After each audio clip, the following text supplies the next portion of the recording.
gobolka Sool xaaladaha ka jira ee muddooyinkan u dambeeyay ka socday waxa xukuumadda Somaliland ay aad iyo aad uga xun tahay in halkaas dhibaato ay ka dhacdo dadna ay ku nafwaayaan waxa marka ugu horeysa xukuumaddu ay tacsiyadeynaysaa dhammaan dadkii shaqaaqadaas ku geeriyooday in Ilaahay naxariistii jannada ka waraabiyay ehelkoodii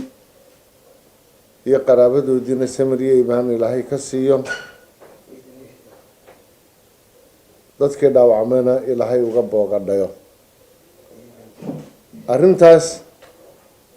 xukuumadda Somaliland waxay u xilsaartay xubno golo wasiiraa oo ay ka mid yihiin 4 wasiir ee imika halkan fadhiya iyo hadda xubno ka maqan oo iyagoo hawlo kale maxaan ku dhahdayay ku maqan golahani isla markii ugu horeysay bilowgii xaaladdan ay dhacday iyadoo maxaan ku dhahday aan dhib fara badan aanay dhicin waxay la kulmeen waayeel iyo waxgarad maxaan ku dhahday gobolka ka tirsan oo ay ka mid yihiin guddiga 33 xubnood ah ee loo xil saaray inay arrintan gobolka iyagu ay ka hadlaan waxay la kulmeen xubno kale iyo waayeel iyo odayaal kale waxay soo jeediyeen isla markii hawshan ay ka howlgaleen ee magaalada Laascaanood ay tageen ugu yaraan 3 jeer ayay guddida golaha wasiiradii ay soo jeedisay baaq nabadeed oo odhanaya xaaladda nabadgelyaha lagu soo dabaalo wixii maxaan ku dhahday dareen siyaasadeed wixii tabasho ah wixii bulshadu ay tabayso in lagaga wada hadlo miiska dushiisa si nabadgelyo looga wada hadlo waxa kale oo weheliya in madaxweynaha jamhuuriyadda Somaliland ee guddigan magacaabay isaguna xafiiskiisa uu kula kulmay waayeel iyo waxgarad iyo siyaasiyiin kale oo gobolka ka tirsan oo arrintan maxaan ku dhahday lagaga wada hadlay la iskuna afkartay in nabadgelyadana la xoojiyo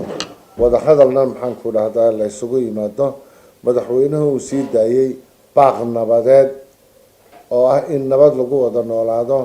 nabadna xaaladda lagu soo celiyo isla mar ahaantaasna waxa laale iyo wixii guud ahaan iyo gaar ahaan deegaanka beesho ay tabanayso inay dawladuna diyaar u tahay inay arrinta qaybteeda ka qaadato isqancin iyo wada hadalna lagaga wada hadlo inta dabadeed xaaladaasi maanta muddada ay socotay dhibteeda ayay leedahay mowqifka maanta jamhuuriyadda Somaliland xukuumadeedu madaxweynaheedu golayaasheedu ay ka taagan yihiin caawa halkan ay waxay ka soo jeedinaysaa dawladdu go'aanka ay ka qaadatay ama go'aanka ay ka gaadhay maxaan ku dhahday mowqifka xaaladda Laascaanood mowqifkaana waxa jeedinaya afayeenka dawladda ahna wasiirka warfaafinta iyo wacyigelinta wasiir Salebaan Cali Koore sida wasiirka arrimaha guduhu sheegay xukuumad ahaan waxaanu sii daynay ilaa 3 madaxweynuhu ku jiro in laga wada hadlo oo wixii lagu kala duwan yahay miiska la isugu yimaado oo xal nabadeed iyo walaalnimo iyo ehelnimo lagu dhameeyo waxyaalaha lagu kala duwan yahay waayaha iyo waqtiga iyo sida wax u dhacayaan mararka qaarkood waxa laga yaabaa inaynan awoodda Ilaahay la lahayn awoodo ina ka sareeya ay shaqeynayaan oo waxa dhacaya aynan bilaadan ahaan control karin intaanu hadalay ka bacdi dadna waa dhinteen dhaawac iyo dhib kalena waa yimaadeen kadib markay xukuumaddu wada hadashay la garwaaqsaday inay habboon tahay la faguray waxaa la isla qaatay anigoo ku hadlaya afka madaxweynaha jamhuuriyadda Somaliland afka xukuumadda iyo afka guddiga madaxweynuhu u xil saaray arrimaha oo ah wasiiradan hadda aanu isdhinac fadhino in ay xukuumadda Somaliland ku baaqdo laga bilaabo waqtigan aanu hadlayno in xabad joojin bilaa shuruuda aanu ku dhawaaqno dhanka iyaga haddaanu nahay xukuumadda jamhuuriyadda somalilan xoogaga dhanka kale ka wada waxaanu ka rajaynaynaa sidaa iyo mid la mida wax alle wixii lagu kala duwan yahay goob kasta iyo meel kasta iyo waqti kasta xukuumadda jamhuuriyadda somalilan waxay diyaar u tahay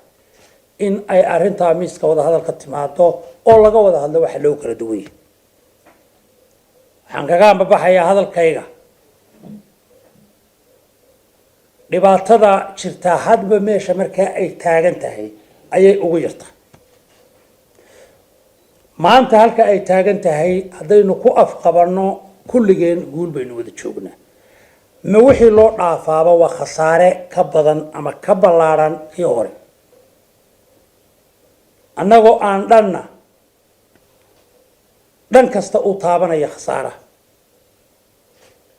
waxaan ku celinayaa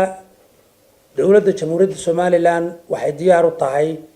inay miiska wada hadalka timaado xabaddana joojiso walaalahayo iyo dadka aanu kala afkaarta nahay iyo dadka sharafta leh iyo dadka noloshu qiimaha ugu fadhido